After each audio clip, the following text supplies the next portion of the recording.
बुद्धिमान शिष्य की कहानी। बहुत समय पूर्व जब गुरुकुल शिक्षा की प्रणाली होती थी, तब हर बालक को अपने जीवन के 25 वर्ष गुरुकुल में बिताना पड़ता था। उस समय एक प्रचंड पंडित राधे गुप्त हुआ करते थे, जिनका गुरुकुल बहुत प्रसिद्ध था, जहां दूर दूर के राज्य के शिष्य शिक्षा प्राप्त करने आया करते थे। बात उन दिनों की है जब राधे गुप्त की उम्र ढलने लगी थी और उसकी पत्नी का देहांत हो चुका था। घर में विवाह योग्य एक कन्या थी। राधे गुप्त को हर समय उसकी चिंता सताती रहती थी। वो उसका विवाह एक योग्य व्यक्ति से करना चाहते थे, जिसके पास संपत्ति भले ना हो पर वो कर्मठ हो, जो किन्हीं भी परिस्थिति में उसकी बेटी को खुश रखे और उचित समय पर उचित निर्णय ले सके। एक दिन उनके मस्तिष्क में एक ख्याल आया और उन्होंने इस परेशानी का हल सोचा कि क्यों ना वो अपने खुद के शिष्यों में से ही योग्य वर की तलाश करे। उनसे बेहतर उनकी बेटी के लिए और क्या हो सकता है। इस कार्य के लिए उन्होंने बुद्धिमान की परीक्षा लेने का निर्णय लिया और सभी शिष्यों को एकत्र किया।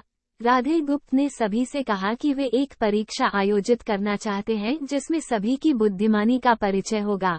उन्होंने सभी से कहा कि उन्हें अपनी पुत्री के विवाह की चिंता है, जिसके लिए उनके पास पर्याप्त धन नहीं है, इसलिए वे चाहते हैं कि उनके शिष्य विवाह में लगने वाली सभी सामग्री कैसे भी करके एकत्र करे। भले उसके लिए उन्हें चोरी का रास्ता चुनना पड़े, लेकिन उन्हें चोरी करता कोई भी देख ना सके। इसी एक शर्त का पालन सभी को करना है। अगले दिन से सभी शिष्य कार्य में जुट गए। रोजाना कोई न कोई तरह तरह की वस्तुएं चुरा कर लाता और राधा गुप्त को दे देता। राधा गुप्त उन्हें एक विशेष स्थान पर रख देते, क्योंकि परीक्षा के बाद ये सभी वस्तुएं उनके मालिक को वापस करना जरूरी था, क्योंकि वे अपने शिष्यों को सही ज्ञान देना चाहते थे।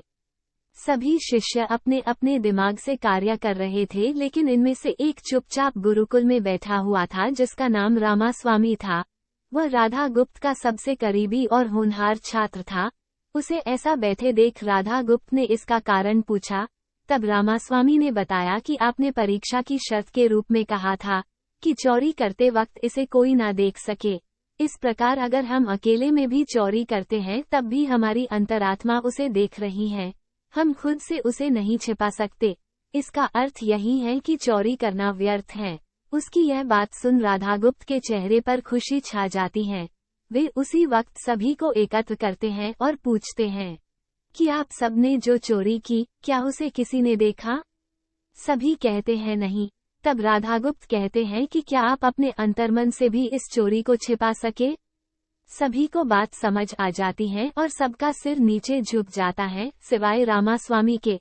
राधागुप्त रामास्वामी को बुद्धिमानी की परीक्षा में अव्वल पाते हैं और सभी के सामने कहते हैं कि यह परीक्षा मेरी पुत्री के लिए उचित वर तलाशने के लिए रखी गई थी। इस प्रकार मैं रामास्वामी का विवाह अपनी पुत्री के साथ तय करता हूँ। सभी खुशी से झूम उठते हैं।